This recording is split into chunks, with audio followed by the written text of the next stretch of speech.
Milestone ট্র্যাজেডির ১ বছরেও ক্ষত শুকায়নি। নিহতদের স্বজনদের চোখে এখনও সেই দিনের দুঃস্বপ্ন। সন্তান হারানোর শোকের ভার বয়ে বেড়াচ্ছেন বাবা মা।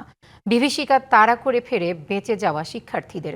এতদিনেও আলোর মুখ দেখেনি মর্মান্তিক দুর্ঘটনার তদন্ত প্রতিবেদনও। অভিভাবকদের প্রত্যাশা, দেশের প্রতিটি শিক্ষা প্রতিষ্ঠান হোক সত্যিকার অর্থে নিরাপদ, যেখানে শিশুদের পাঠিয়ে যেন আর উৎকণ্ঠায় থাকতে না হয়।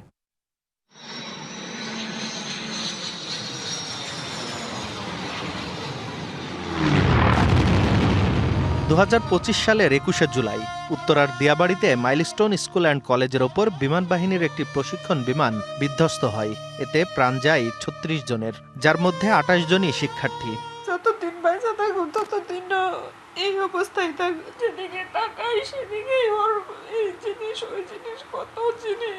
বিভীষিকাময় ওই দুর্ঘটনার কথা স্মরণ করে এখনও শিউরে ওঠেন সেদিন নিহত ৪র্থ শ্রেণীর শিক্ষার্থী আরিয়ানের মা। হাসপাতালে মৃত্যুর কিছুক্ষণ আগেও ছোট্ট আরিয়ান সান্ত্বনা দেয় মাকে। আমার কলিজার টুকরাতে পুরো পড়ছে, আমার কলিজার দিক আমার দম বন্ধ হয়ে আসতেছে যে এত পুরো কিভাবে পড়লো আমার কলিজার টুকরা। মাইলস্টোন ট্র্যাজেডিতে মৃত্যু হয় এই পরিবারের আরও ২ শিশু বাপ্পি এবং উমায়েরও। তাদের হারিয়ে পাগল প্রায় স্বজনরা।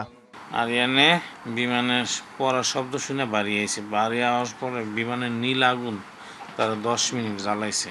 তোর মাথা থেকে পা পর্যন্ত পুরো শরীরটা পুইরা, ভিতরের ফুসফুস খাদ্যনালী সব কিছু পুড়ে গেছে। কিভাবে আমার জড়াই ধরে শুইতো, কিভাবে আমার ডাকতো জামু, তুমি না আসলে আমার ঘুম ধরে না।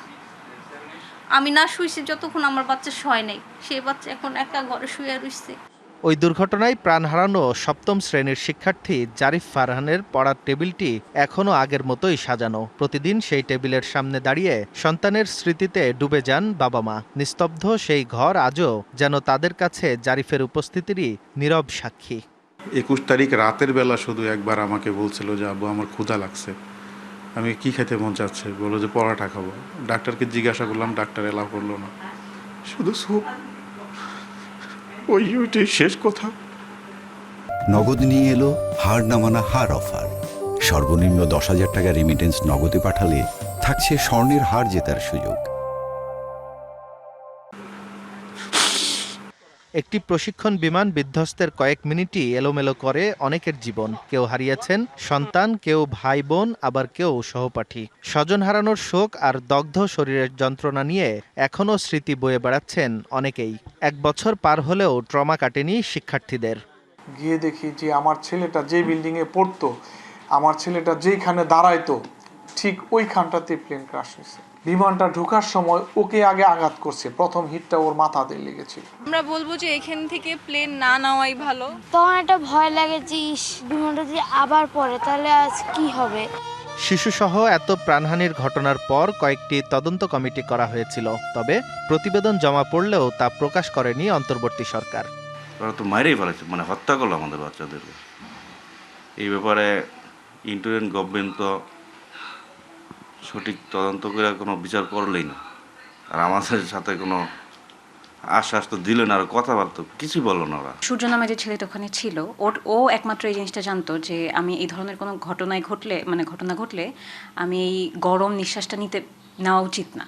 ও কিন্তু অনেকটা সেফ হয়েছে, কিন্তু আর কেউ কিন্তু সেভাবে এই জিনিসটা জানতো না। তো এই ধরনের যেই শিক্ষামূলক যে প্র্যাকটিক্যাল নলেজগুলো যাতে ওদের বাড়ানো যায়, আমার মনে হয় সেদিকে নজর দেওয়াটা জরুরি বেশি। এমন দুর্ঘটনা যাতে আর কখনো না ঘটে সেজন্য পূর্ণাঙ্গ তদন্ত এবং দায়ীদের জবাবদিহি নিশ্চিত করার দাবি নিহতের স্বজন, সহপাঠী ও শিক্ষকদের। আঞ্জাম খালেক, ডিবিসি নিউজ, ঢাকা।